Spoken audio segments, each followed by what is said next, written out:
pleased to call the conference of important trust in this republic. Let your blessings descend upon us as assembled, and grant that we read and consider all matters that shall come under our deliberation, in so just and faithful a manner as to promote your honor and glory, and to advance the peace, prosperity, and welfare of our country, and of those whose interests you've committed to our charge. Amen.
I want to refer to our standing order number 32 and request the Sergeant at Arms to ring the quorum bell for the first 5 minutes.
The Honorable Whip, I'm not able to see, but I'm seeing the Honorable Majority. Can you confirm if you have quorum?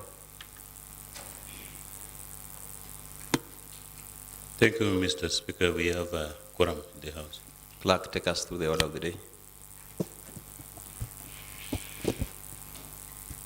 Supplementary order paper number 81B of today, Tuesday, 13th June 2023 at 2:30 p.m. Order number 1, administration of oath.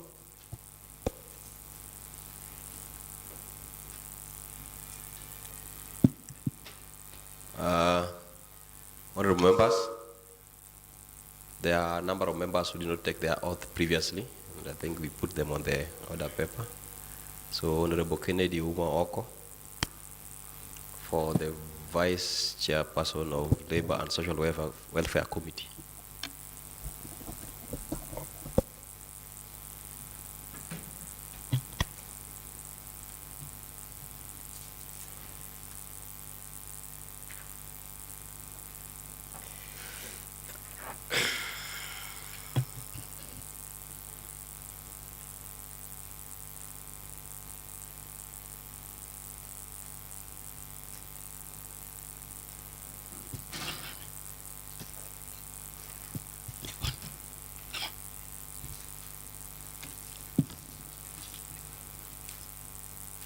I, Honorable Kennedy Uma, having been elected as the Vice Chairperson, Labor and Social Welfare Committee, do swear that I shall always truly and diligently serve the people and the Republic of Kenya in the office of the Vice Chairperson, Labor and Social Welfare Committee in the County Assembly of Kisumu. That I shall diligently discharge my duties and perform my functions in the said office to the best of my judgment, that I shall at all times respect, uphold, preserve, protect, and defend this Constitution of the Republic of Kenya, and I shall do right to all manner of persons in accordance with the Constitution of Kenya and the laws and conventions of Parliament, that I shall do justice to all. So help me God.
Honorable Miki Awuoro Chieng, the Vice Chairperson of Water and Environment and Natural Resources.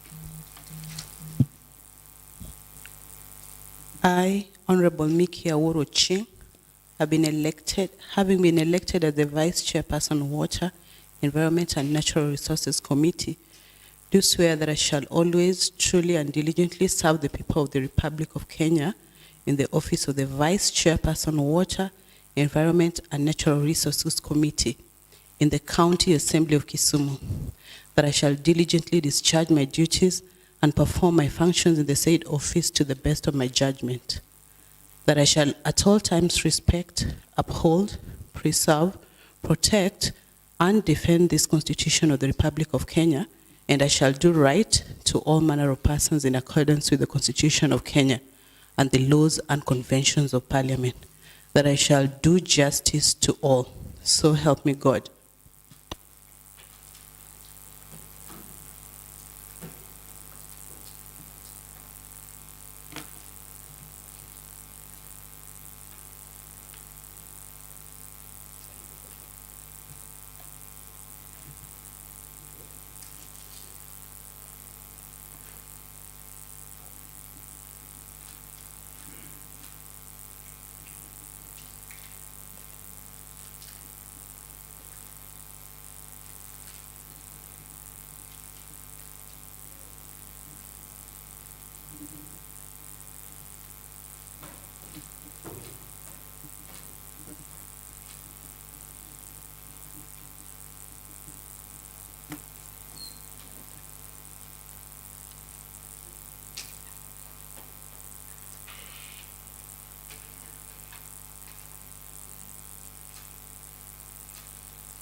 Honorable Peter Henry Obaso for Chairperson Delegated County Legislation.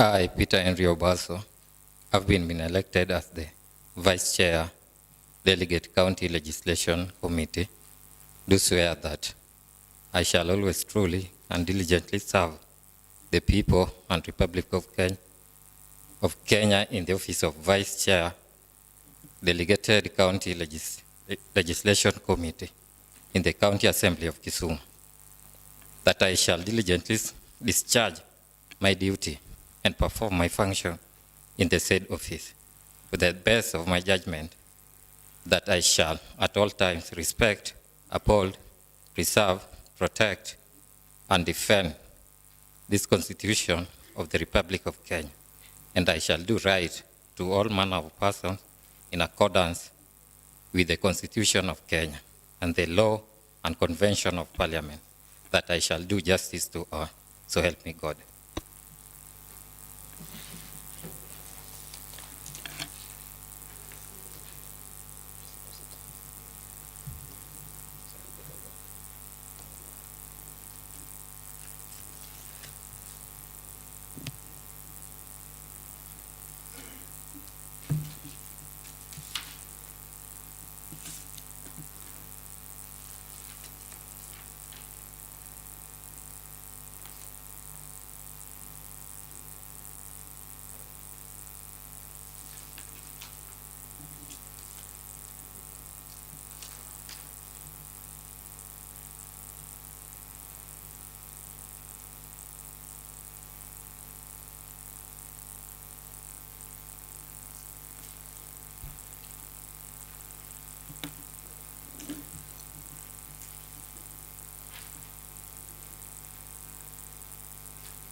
Honorable Kennedy Utieno Ajuang, Vice Chair, Tourism, Wildlife and Heritage Committee.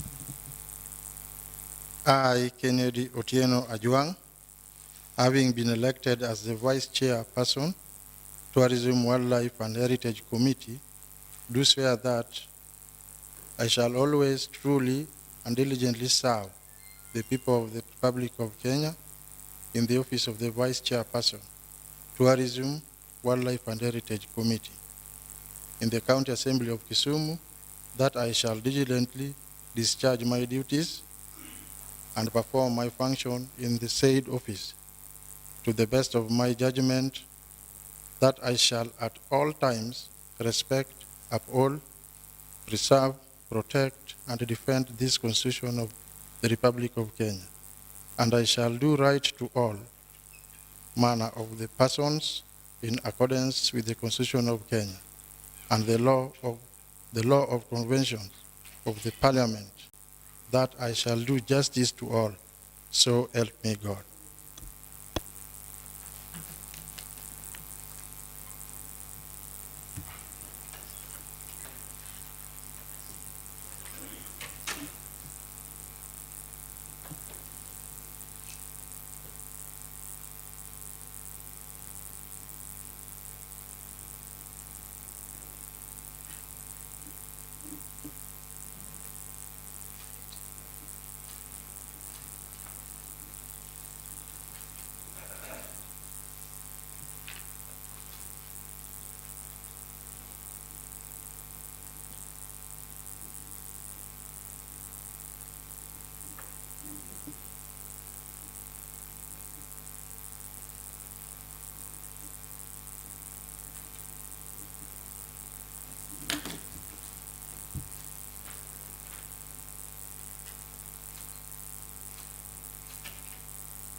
Next order, clerk.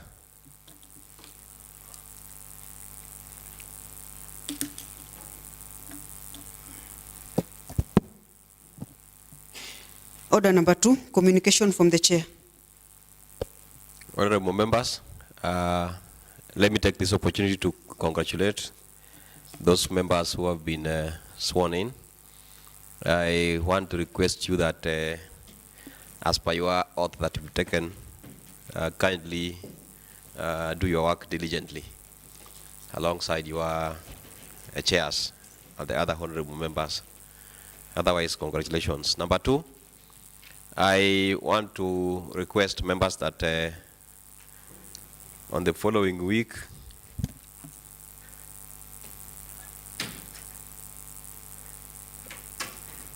that will be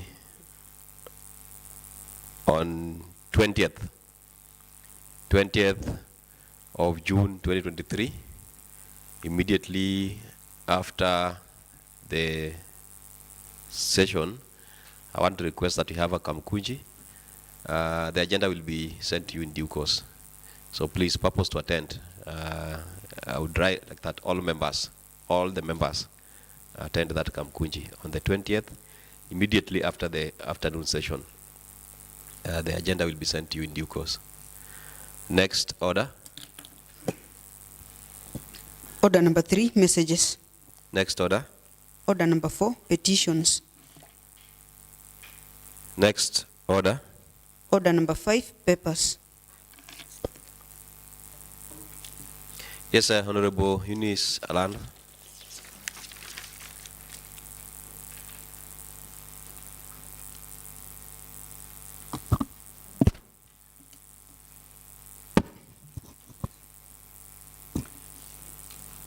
Thank you, Mr. Speaker. Pursuant to the provision of the Standing Orders number 182/6 of the Kisumu County Assembly Standing Orders, I wish to table today, Tuesday 13th June 2023, a report by Children, Culture and Community Services Committee on consideration of the Kisumu County Sports Policy 2021. Thank you.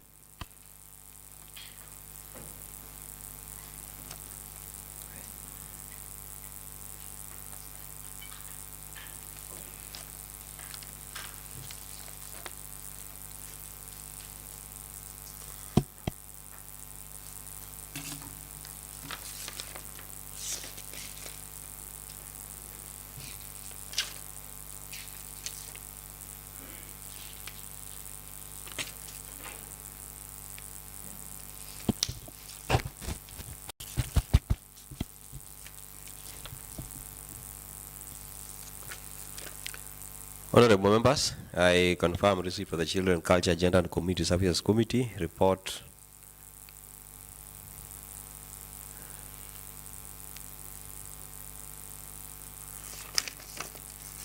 And I want to direct that the House Business Committee considers this report for purpose of scheduling for debate. Next order.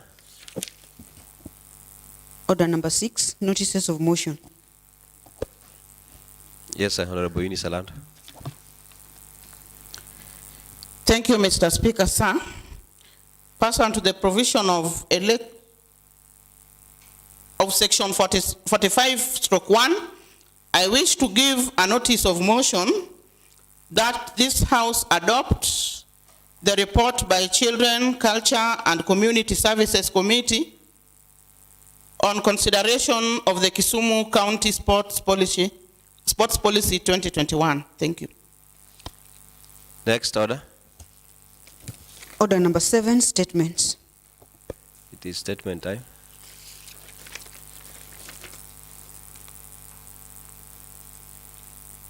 Next, yes, Honorable Samuel Dede. Thank you, Mr. Speaker. Under Standing Order number 42, I would like to commend the leadership that we adjourned on 31st of May while we are going to attend some public participation.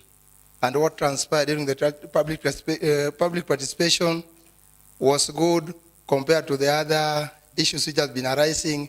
And if the House goes in that manner, I think our clerks and the secretariats will be safe when they come to the ground for the public participation. Thank you.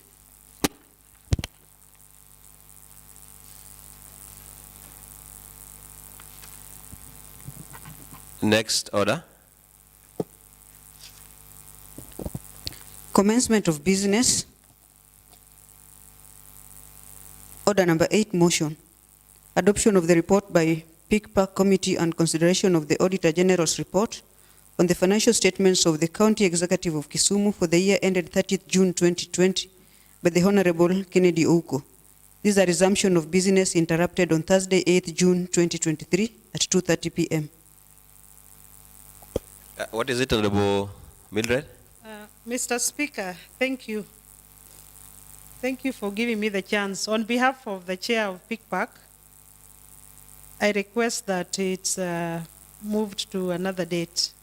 The chair PICPAC is away and he could not be here, Mr. Speaker.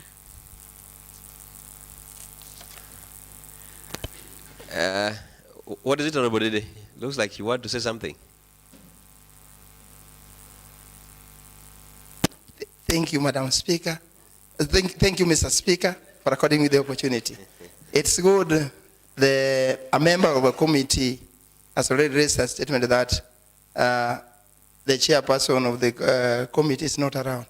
Yet, I think it's procedural. We can proceed with the motion because the members of the committee are present. Thank you. Majority. Approach the chair.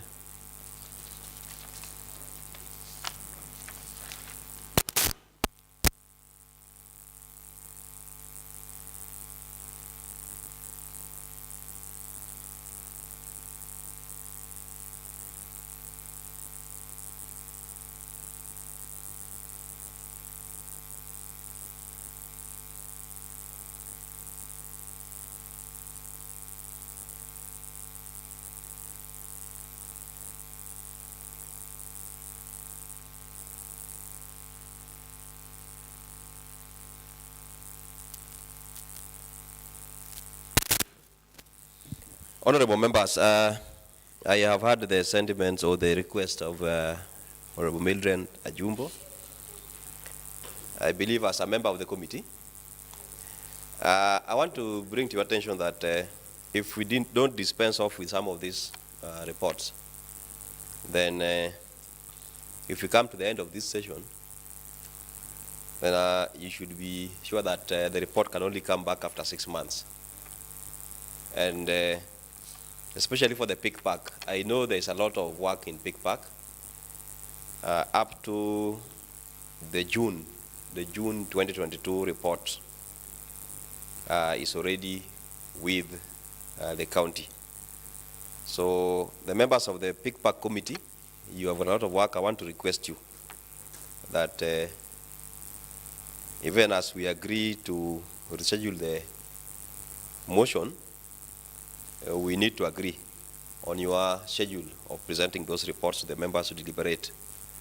Remember, even the budget that we are making is linked to the PICPAC report, because from the PICPAC report, it gives the members the opportunity to debate and to make decisions on where and how much to put in the budgets as per the sectors.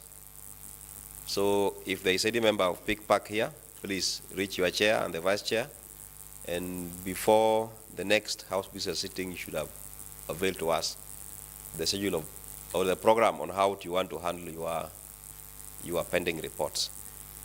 Otherwise, I want to direct that the House Business Committee, in consultation with the chair, Lason, and the chair, PICPAC, considers rescheduling this motion for debate before the end of this session.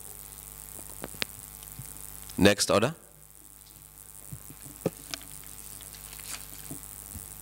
Order number 9, motion. Adoption of the report by Tourism, Wildlife and Heritage Committee on their benchmarking exercise at Kisumu County Assembly by the Honorable Alice Wajewa. What is it, the Vice Chair, Tourism? Thank you, Mr. Speaker. I just rise to read on a report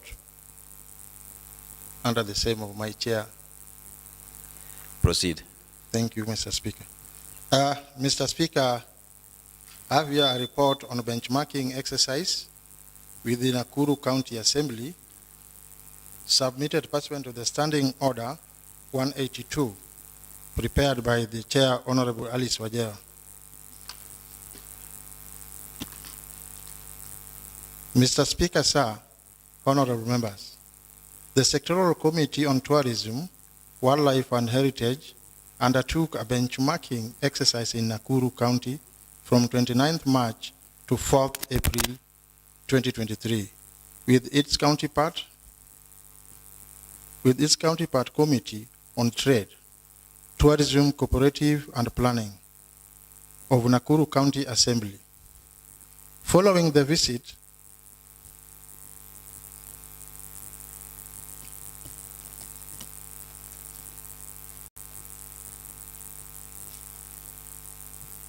Mr. Speaker, so following the visit of the committee, compiled a report covering various thematic areas. Following the visit, the committee compiled a report covering the various thematic meetings areas which include the millstone made and challenges faced by the tourism sectors in Nakuru County. Mandate of the committee. Mr. Speaker, the Sectoral Committee is established pursuant to the Standing Order number 193 of Kisumu County Assembly, Standing Order and Mandate 2.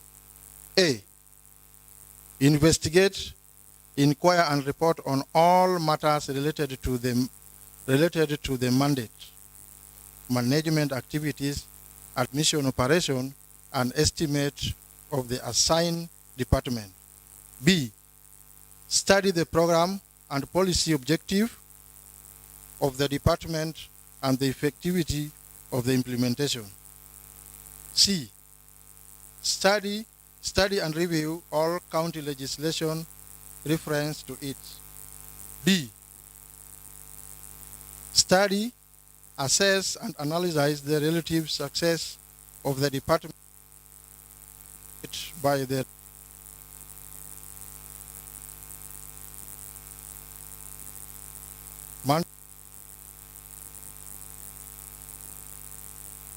objectives. Inquire into all matters related to the assigned department. They may be refer to them by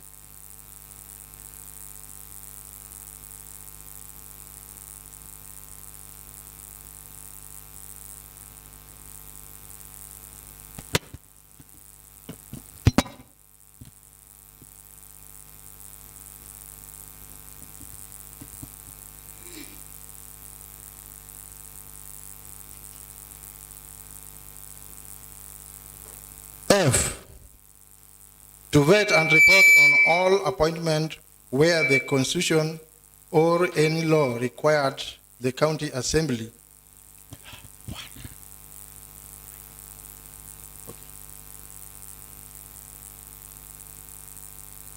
exercise those under Standing Order 187. Committee on Appointments. G, make a report, recommendation to the County Assembly as offered as possible, include recommendation of the proposed legislation. In executing its mandate, the committee oversee the Department of Tourism, Culture, Arts and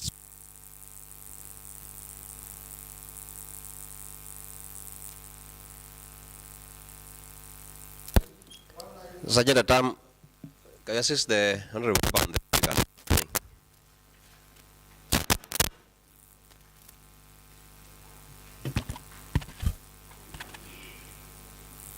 Mr. Speaker, sir, the committee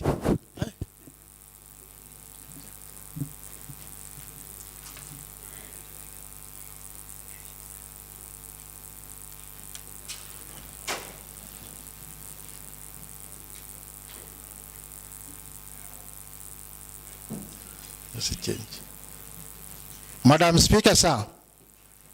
Madam Speaker, the Committee on the Tourism, Wildlife and Heritage is currently consists as follows. 1. Honorable Alice Wajewa, Chairperson. 2. Honorable Kennedy Ajuang, Vice Chairperson. 3. Honorable George Abaja, Member. 4. Honorable Samuel Onyango, Member. 5. Honorable Nancy Matara, Member. 6. Honorable Maurice Ngeta, Member. 7. Honorable Pamela Oyo, Member. 8. Honorable Miki Ochieng, Member. 9. Honorable Emily Oginga, Member. 10. Honorable Ann Ochola, Member. 11. Honorable Peter Obaso, Member. 12. Honorable Vitalis K. Komudo, Member. 13. Honorable Mariam Abedi, Member. 14. Honorable Benson Adega, Member. 15. Honorable Karen. Point of order, Madam Speaker. Yes, Honorable Oraro. Madam Speaker. Madam Speaker, I'm rising under order, standing order number 193, and I beg your indulgence, because the move of the motion, while reading the motion, which is indeed doing, has carefully read the mandate of the committee, and I'm seeing the motion that I'm going to sit in the next 30, 40, 1 hour is contrary, not even part of the mandate as a committee. I beg your indulgence to give direction if indeed this motion that we're going to listen to is of worth, because it's not even part of the mandate of this entire committee when I was following on the mandate that was being read under standing order number 193, Madam Speaker. Honorable Oraro, I beg your pardon. Please come again. Madam Speaker, I rise under order standing order number 193 of the Kisumu County Assembly, standing orders, and I've carefully listened to the Vice Chair reading the mandate of the committee, of which there are around 8 or 9, and out of the mandate read, I have not seen in any of those listed mandates anything to do with benchmarking about Nakuru County or a benchmarking of another county as part of the things that they are supposed to do. So I'm seeing myself going to sit in the next 1 or 2 hours discussing something that is not even related to the mandate of the said committee. And that's why I'm begging your indulgence, Madam Speaker, to give direction where this report or the entire exercise do fit in, Madam Speaker. Thank you, Honorable Oraro. I want to say that it is a practice. County assemblies normally do benchmarking with other county assemblies. So I'll call upon Honorable Kennedy Ajuang to proceed. Thank you, Madam Speaker, for protecting me.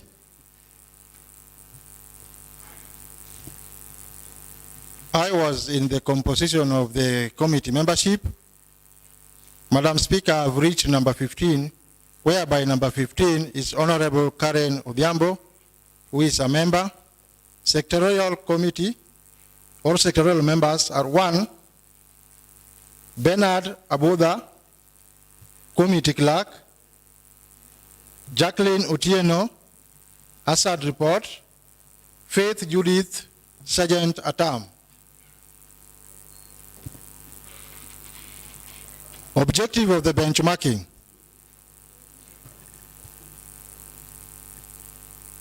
The objective of the benchmarking with the Nakuru County Assembly Committee on Trade, Tourism, Cooperative, and Planning was comprised of the achievement and the challenges exercised by the two committees as far as their mandate are concerned.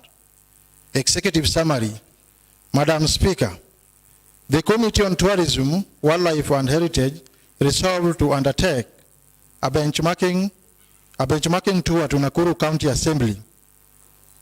A move that was approved by the Liaison Committee and the Office of the Speaker of the Speaker of the County Assembly of Kisumu.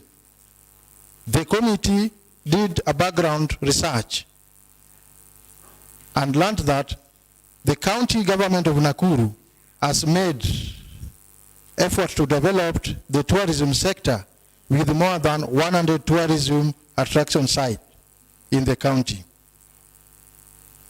That Nakuru County is also considered as a tourism hub in the county. Consequently, the exercise to benchmark was one of the committees achieved, amongst other that it was scheduled in its work plan for FY 2020-2023.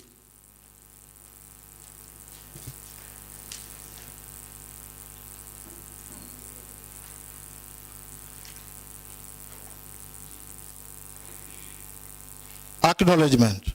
Madam Speaker, appreciation goes to the Office of the Speaker of the County Assembly of Kisumu, members of the Committee on Tourism, Wildlife and Heritage, and the secretarial who participated in the exercise. The committee also wishes to extend its gratitude to the County Assembly of Nakuru for their hospitality accorded to them during the visit.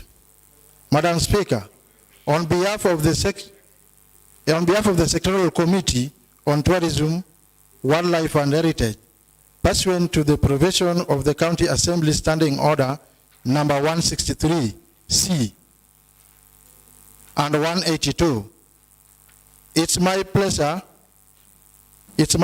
and privilege to present to this House the report of benchmarking exercise by the committee with the Nakuru County Assembly Committee on Trade, Tourism, Cooperative and Planning held on 29th March to 4th April 2023.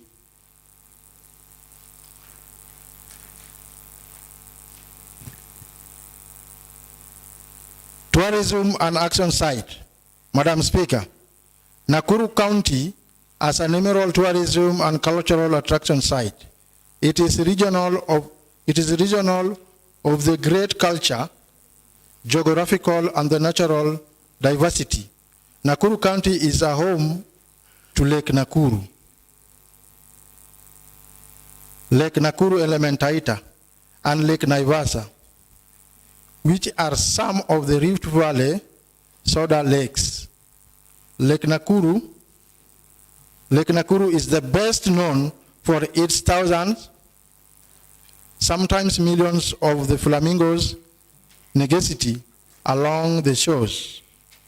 The surface of the shore lake is often hardly recognized due to the constitutionally shifting mass of the pink.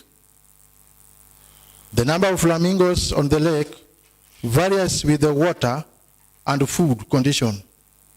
And the best vantage point in from the backbone cliff as of interest is on an area of 188 kilometers around the lake, fenced off as a sakura of the protection, Romanical gift, and black rhinoceros.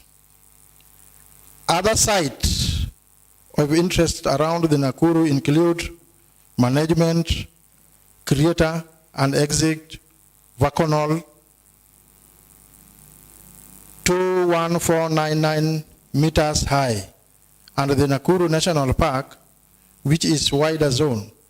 The view of the creator itself, as well as the sounding the countrywide, are spectacularly higher hills, is also considered as a majority tourism attraction site. The majority museum future are from the various nearby exhibitions. Menengai creators in the sectoral larger surviving vocal creator in the world with 2,500 meters above the sea level. The creator plow 500 meters down from the rim, and they submit its accessibility by foot or vehicle 8 kilometers from the main road. The mountain is also sustainable by the nature reserve. Bomas of Nakuru, Karindus, Museum, Hills Gate National Park are also some of the popular tourism sites in Nakuru County. The wildlife-human conflict mitigation. The idea of the conflict between the resident and the wildlife is an occurrence that goes without saying, especially in the areas encompassed with the national parks. Museum and the like. The county government of Nakuru, therefore, works closely with the Kenya Wildlife and other non-governmental organizations in the community to sensitize the local on the conventions of the wildlife, which has helped to reduce the human-wildlife conflict. The county government in doing so, through the Department of the Trade, has created a center at the national park where it's of human-wildlife conflict are reported and acted upon through a compensation by the county government within and exceeding 1 year.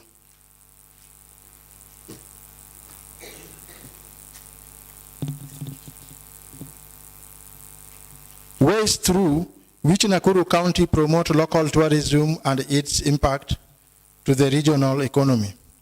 Tourism plays a critical and a central role in the development and the transformation of the local economic, environmental, and the communities. One of the ways that the county government of Nakuru improve the local tourism is by encouraging the local investment. The local investment, they draft and present to the relevant committee a tourism bill, which was looking into how tourism can generate income into the county, and the bill was enacted by the County Assembly of Nakuru. Among the aspects including in the act was a local investor fund. This fund was introduced to benefit the hoteliers, tour guiders, etc., to boost the local investors, business, and the tourism industrial at large. The act also entails the services such as bed fee charges in all registered hotels, as services that could not charge before because they lack a large framework, but as now being enabled by the act. These fees collected generally revenue collection and improve the development. Local investors are also encouraged to build more hotels and social enterprises in the region by offering them piece of land in participation and agreement with the county government. The hotels increase revenue through services such as conference, seminars, and visitors by the international visitors. The county also eases business by giving guidance on way of doing business as well as through tax, reducing on investors. This is done further attack investors to the county.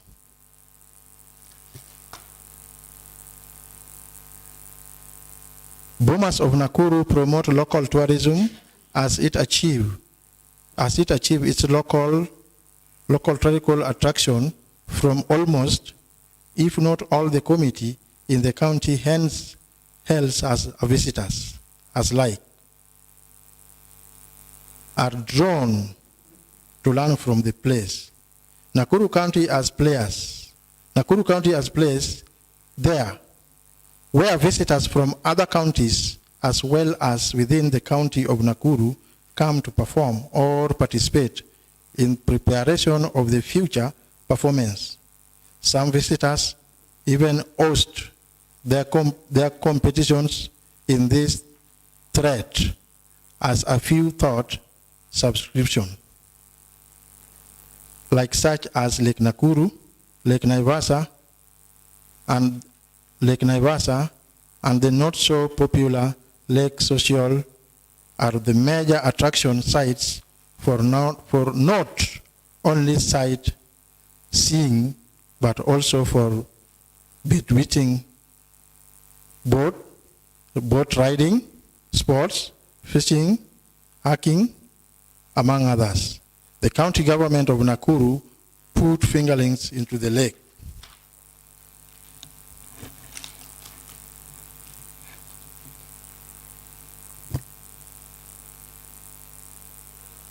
A courtesy call to the office of the clerk of Nakuru County Assembly. Madam Speaker, the committee made a courtesy call to the office of the clerk of the County Assembly of Nakuru. The clerk, Mrs. Jane Waweru, CPA, was pleased to welcome our team on behalf of the County Assembly.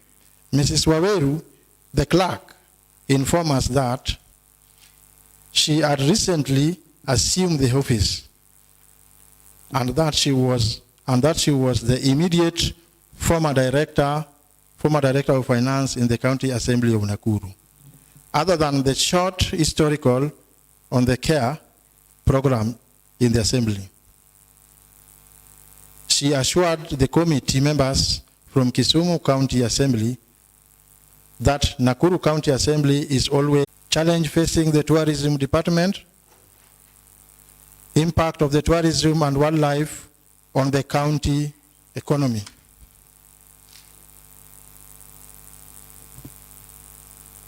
Sell to produce fish that will be available for the local traders to generate revenue and boost the economy. On the same area around the lake Solai, the county government of Nakuru has made effort to market and promote the Lake Solai and its possible tourism attraction site by enabling the several events such as the safari rally competition, culture event such as the beauty pageant, Mr. and Mrs. Nakuru competition 2022, which involve subscription fee that adds into the collection of the revenue with the region. This event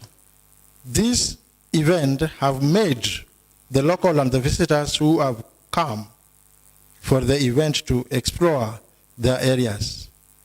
This sensitized people on the availability of this attraction site with the region. Community at large depend on how the tourism industry revolves.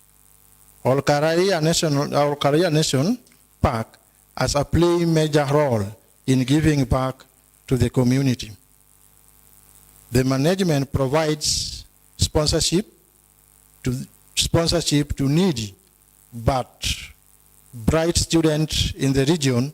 The tourism sector has also created job opportunity to the local and market for locality manufactured products. Challenge facing tourism development. Nakuru County, like many other counties, face inadequate budgetary allocation which has really affected the development of the tourism department. The Department of the Tourism experienced limited mobility due to inadequate and vehicle purchases of the services in the very department, as well as few underdevelopment roads network to the some tourism site.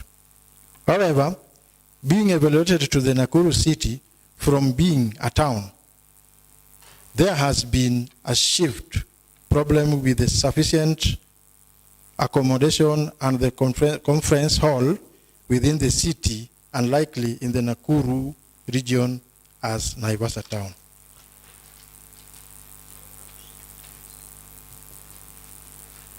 General finding, Madam Speaker. From the visit, the committee observed the following. 1, that Nakuru County has promoted tourism by providing parcel of land to investors through the partnership agreement with the county government and the reduction of the tax to the development in the region. This has enacted the development of hotel and social amenities in the attractive, more tourism and investors in the region. 2, that the issue of the human-wildlife conflict is being managed through collaboration of the county government of Nakuru with the Kenya Wildlife Services by setting up a center both in the Department of the Trade and in the National Park to enable such conflict be responded. Following up on an address within a period of not exceeding 12 months before compensation, it is made as a demand the reserve as well protect and the local community and constitutionally sensitization on the dangers and benefit of the co-extension within the wildlife. 3, that the county government of Nakuru has put in place elaborate infrastructure facility that not only provided sustainability and maintenance to wildlife, but also to the visitors. 4, that the Nakuru County has put in place an admirable management plan for the tourism attraction site through marketing and promoting the least noticeable areas such as Lake Solai and its environment. This plan has not only ensured local markets are served with the fish, but also attract a large number of tourism who expose the area where attending the cultural event organized in the region. This has also led to the constitutional increase in the local revenue collection from the site.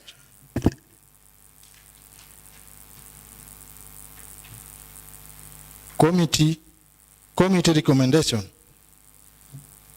From the findings, the committee hereby recommended the following to the CECM in charge of the trade, tourism, marketing, and industrialization.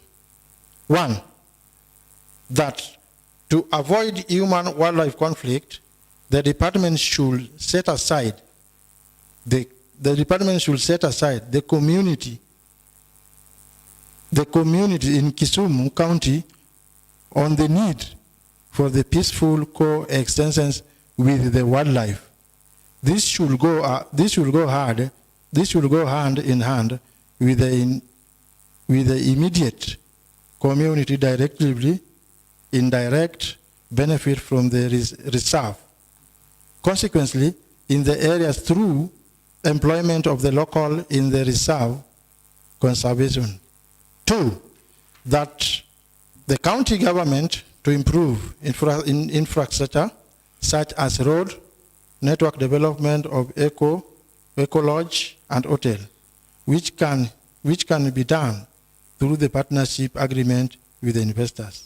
3, that the county government to come up with the sustainability and achievable tourism policies that can enable establish and review revenue collection from the tourism sectors within the county.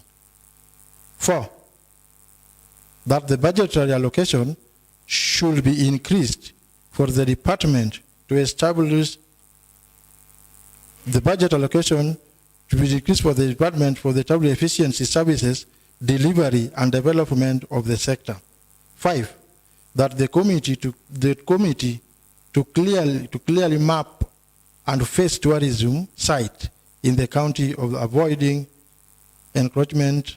In addition, the county government through the Department of the Tourism Trade should set up a center where the local can air their concern on the attacks by the wildlife, and to come up with a method to solve and compensate such encouragement. Conclusion, Madam Speaker. It's important to note that the cultural activities and the facilities under 4th Schedule, Part 2 of the Constitution of the Kenya were developed. The function pursued rests with the county government. The committee wishes to empower their membership of this House to adopt the report,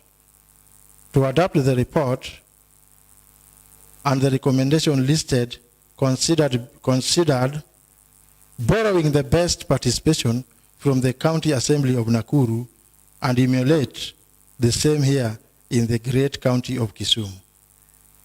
The County Assembly will have therefore complete the tourism department of the county government of Kisumu to uplift the sector to the great higher.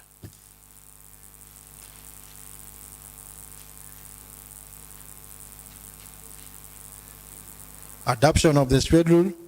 Madam Speaker, I think this one is normal, it's there. All members are seeing.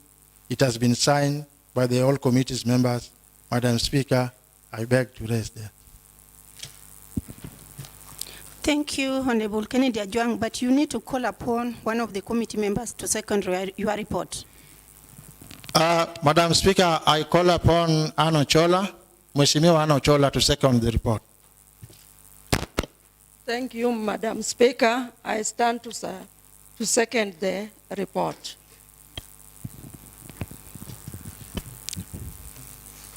Honorable members, now that the report by Tourism, Wildlife and Heritage on benchmarking exercise on Nakuru County has been presented and seconded as per our standing orders, I want to propose a question, and I propose that the report by Tourism, Wildlife and Heritage on benchmarking exercise at Nakuru County is open for debate.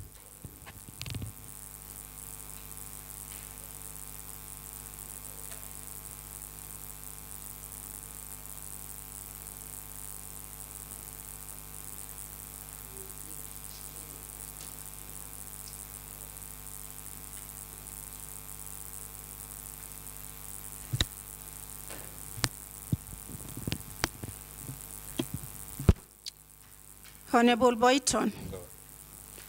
Thank you, Madam Speaker. Madam Speaker, this is an elaborate report, and it's quite a good report. I want to commend this team for doing this kind of job. I arise just to mention one item that has caught my attention, Madam Speaker. Madam Speaker, you have seen the way the Nakuru County government is managing what we call human-wildlife conflict. I am amazed and I'm happy because they are mentioning a time frame of not more than 12 months and the conflict are resolved. When you look at our recommendation, our recommendation by the team about human-wildlife conflict, they have not come out very clearly how they want to tackle this menace. That is what has caught my mind. Because since time immemorial, in our county, we have had several occasions where wildlife like hippos and crocodiles marring human beings and no action is taken by the department. This has caught my attention, Madam Speaker. How I wish this committee look into consideration how these victims could be compensated, if so, within a very short period of time. That is what caught my attention. I support with that reservation. Thank you, Madam Speaker.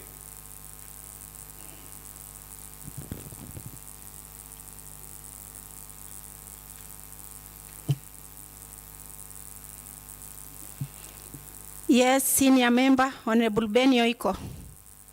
Yes, Madam Speaker, the report is not such a bad one, but we need to air our views on wildlife-human conflict mitigation.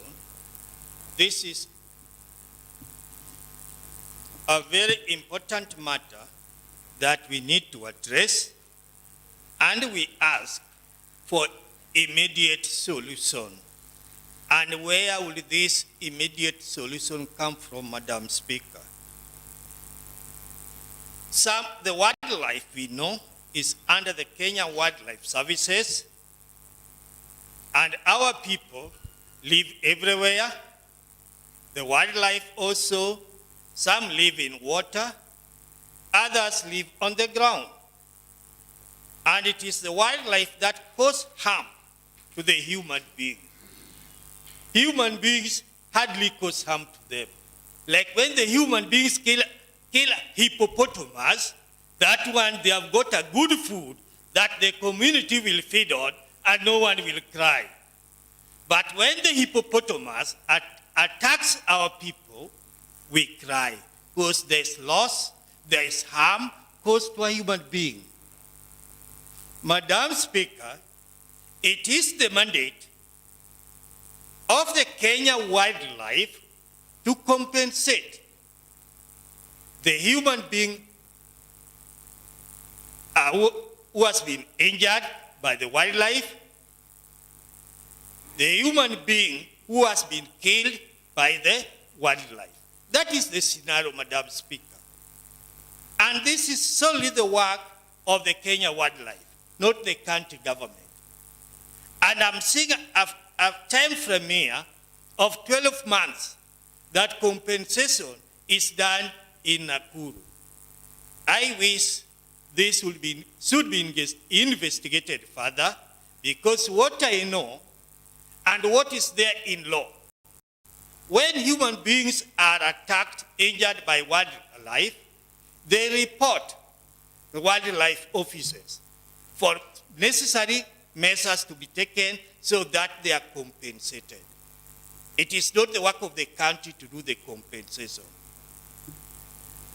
That is what is known to be the practice.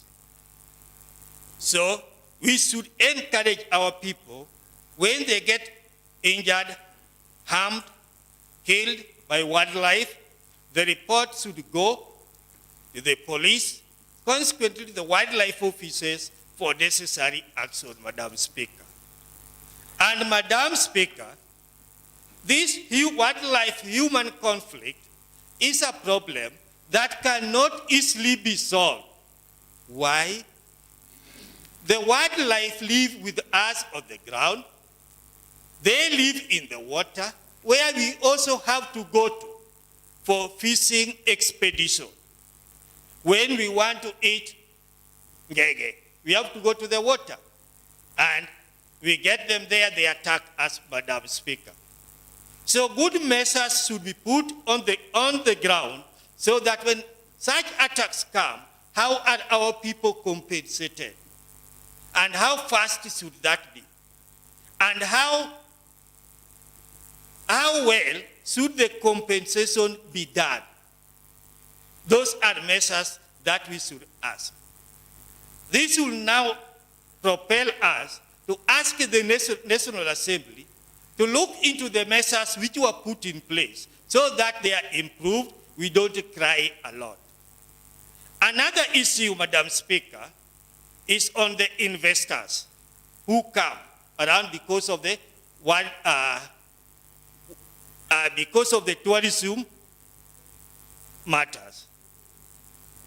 In this area, Madam Speaker, the tourists, the investors who want to invest on tourism, we have read here that Nakuru County has plenty of land that they lease to the investors. That is good measure.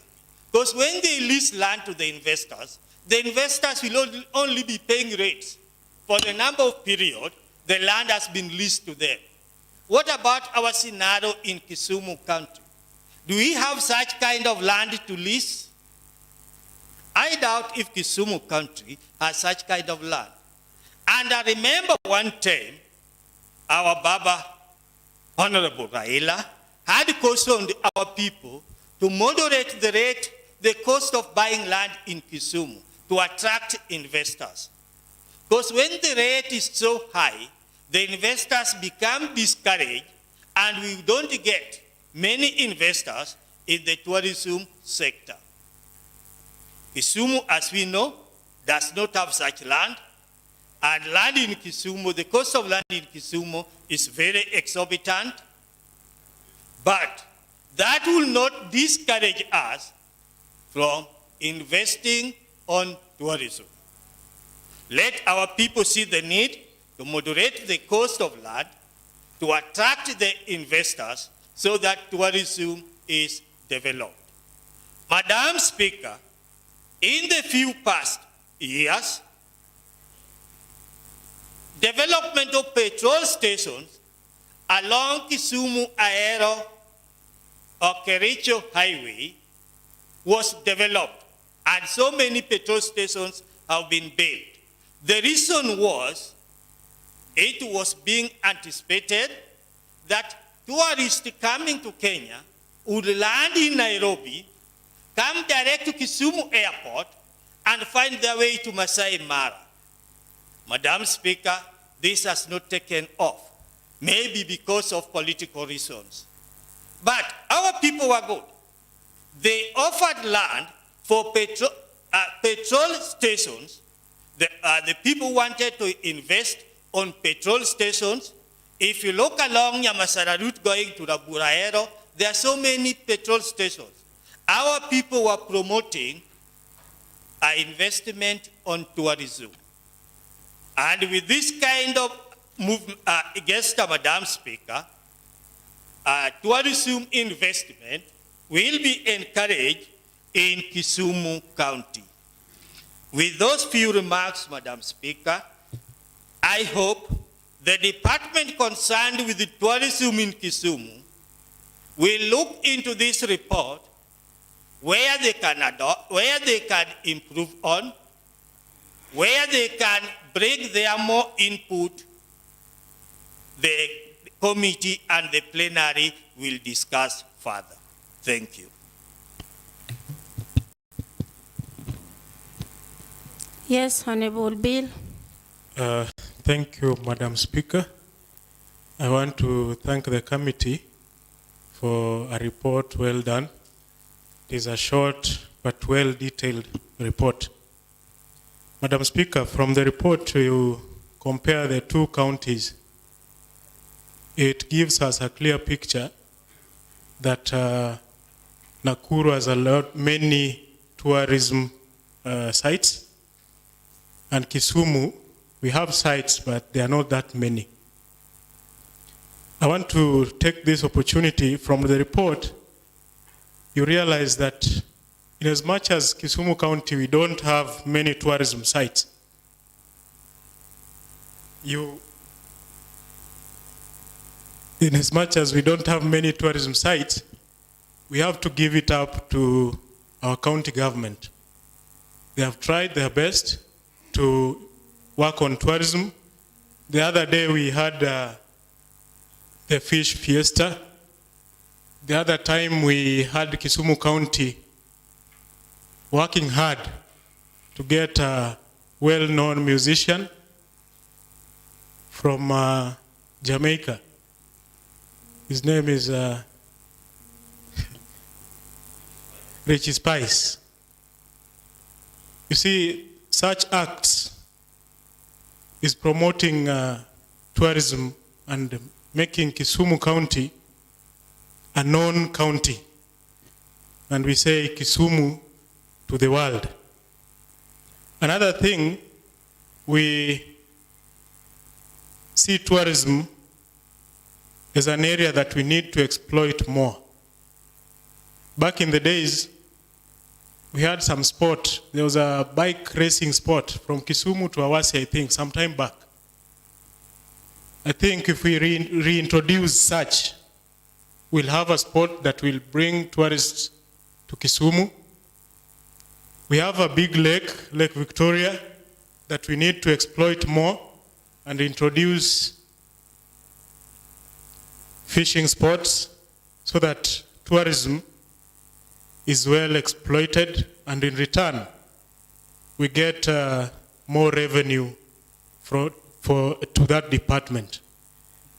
I support. Thank you.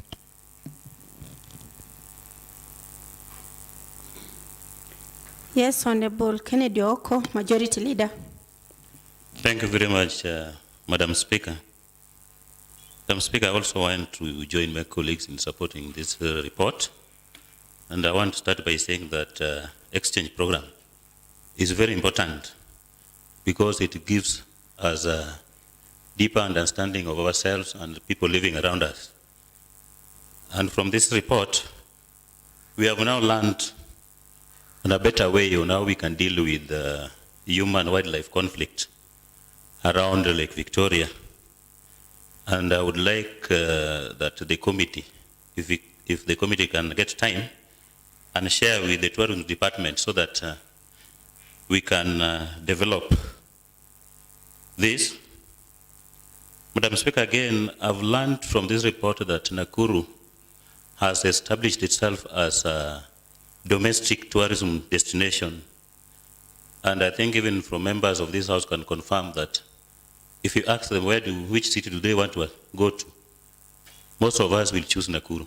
It is because they have done some good work and they have managed to put Nakuru in a better local tourism destination. Madam Speaker, we can also borrow. I've seen in the report that they have managed to develop a bill that establishes local investor fund that's specifically dealing with the promotion of tourism business. We can also do the same so that we enhance our tourism sector. Lastly, Madam Speaker, as a house, it is also a challenge. I've also seen that Nakuru has managed to develop a tourism policy that enables them to, that enhances their revenue collection. I think it is very important because when revenue is raised, it means that the county will have more development. Otherwise, Madam Speaker, I equally support. Thank you.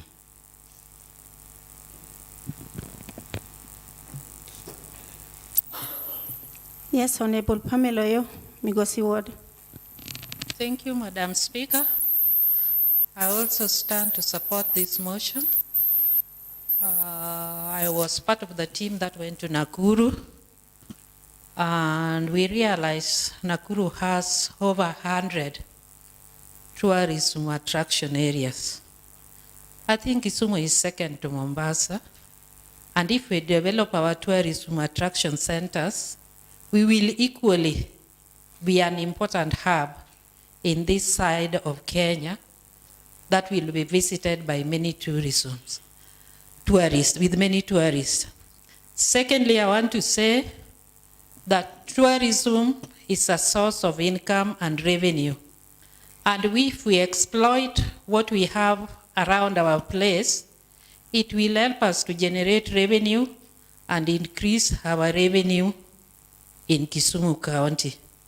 I want to say most of our tourist attraction areas have not been named, neither have they been gazetted to enable tourists to visit them and pay a bit of revenue to those areas, because once revenues are being paid in those places, we will create employment in those areas, we will create market, and even people will do many things that will help them improve the economy of those places.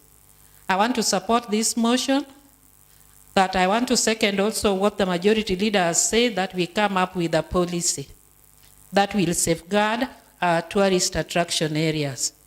I want to rest my case. Thank you, Madam Speaker.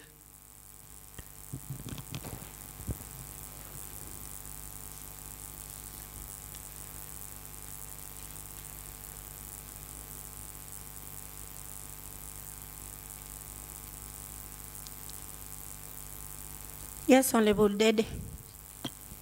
Thank you, Madam Speaker, for according me the opportunity to also echo my sentiment concerning the report on the benchmarking with the Nakuru County.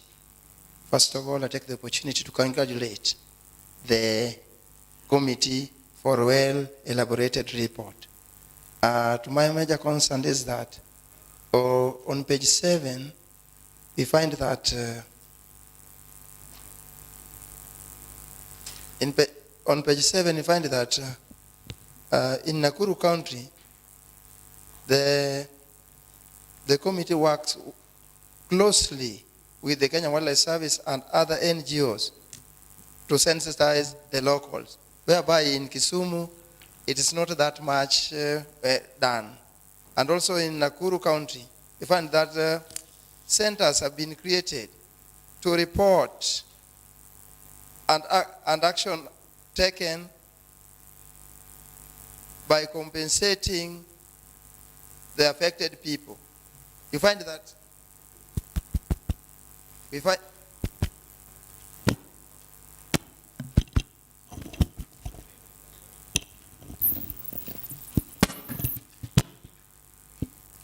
find that in Kisumu County, we have got problems with the affected people, whereby in particular, I come from an area where the monkeys invades people and no compensation being done.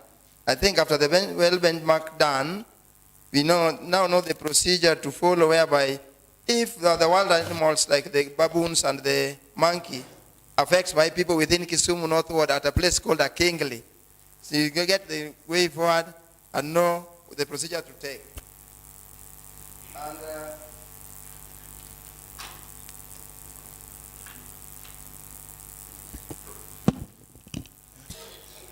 And on page 8, we find that in Nakuru County, they've eased the business by giving guidelines on ways of doing businesses through tax reduction to the investors.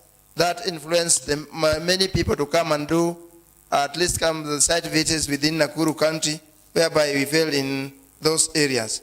And we find that in Nakuru County, the tourism sites like the Olkaria site, we find the Olkaria National Park plays a major role by giving back to the community, whereby the resources gathered there, they give back to the community by paying, but the management provide the scholarship to the needy but bright students in the region. We find that if at least we work on that, we might see that a place like Abindu, where we go and do our rituals, at least if some resources gathered there can give back to the community within Kisumu northward and assist our vulnerable community members to at least assist in their day-to-day activity. With a few remarks, I support the report. Thank you.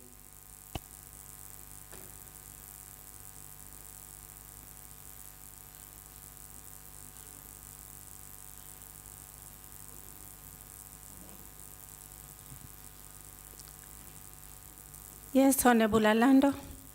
Thank you, Madam Speaker. Having seen the mood of the House, I want to call upon the mover to reply. Yes, Honorable Kennedy Ajwang. Thank you, Madam Speaker. May I start by thanking honorable members who have successfully contributed on the said report, and the committee who are also present here have heard their advice, whatever they have said, and whatever I've read, Madam Speaker, it will be act as a guideline to guide the county, so that when the county will be negotiating by the department in the national, it will act as a guideline in terms of solving the problem on the conflict of the human right. Thank you, Madam Speaker. I beg to table this report. Honorable members. Honorable members. Okay. Yeah. Honorable members, now that the report by Tourism, Wildlife and Heritage Committee on benchmarking exercise at Nakuru County Assembly has been presented, seconded and debated as per our standing orders, I want to put a question. And I put that as many as of the opinion that the report by Tourism, Wildlife and Heritage Committee on benchmarking exercise at Nakuru County as presented, deliberated upon, be adopted, say aye. Aye. Aye.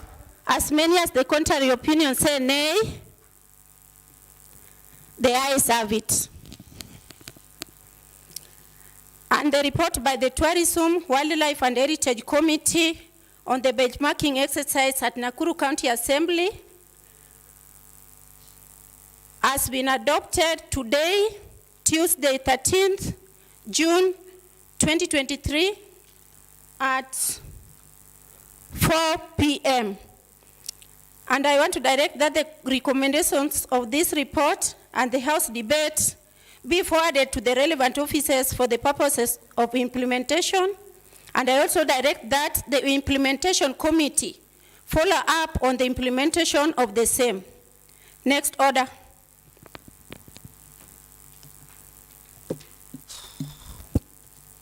Order number 10, motion.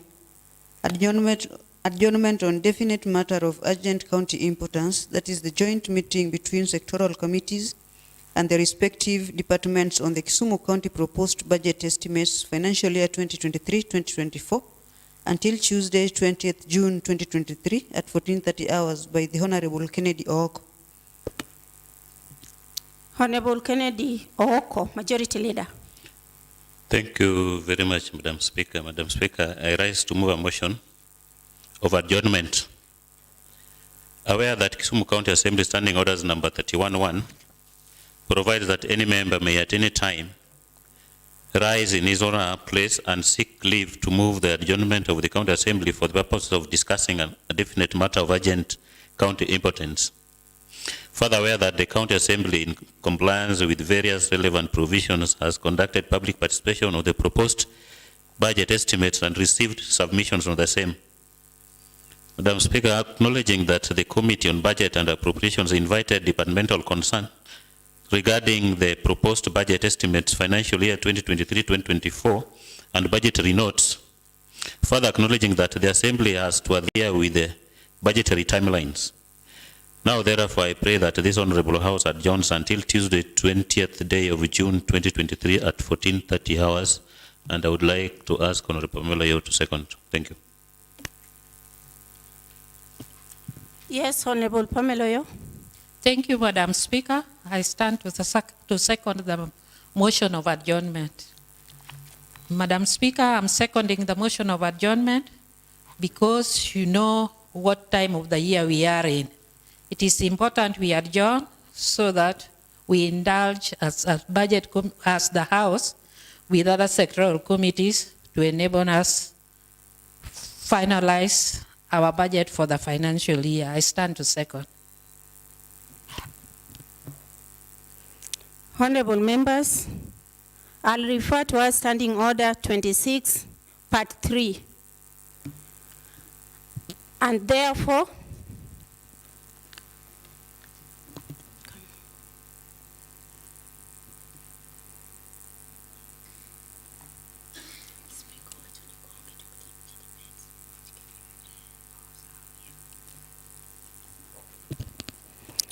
and therefore the House stand adjourned till Tuesday, 20th June 2023 at 2:30 p.m.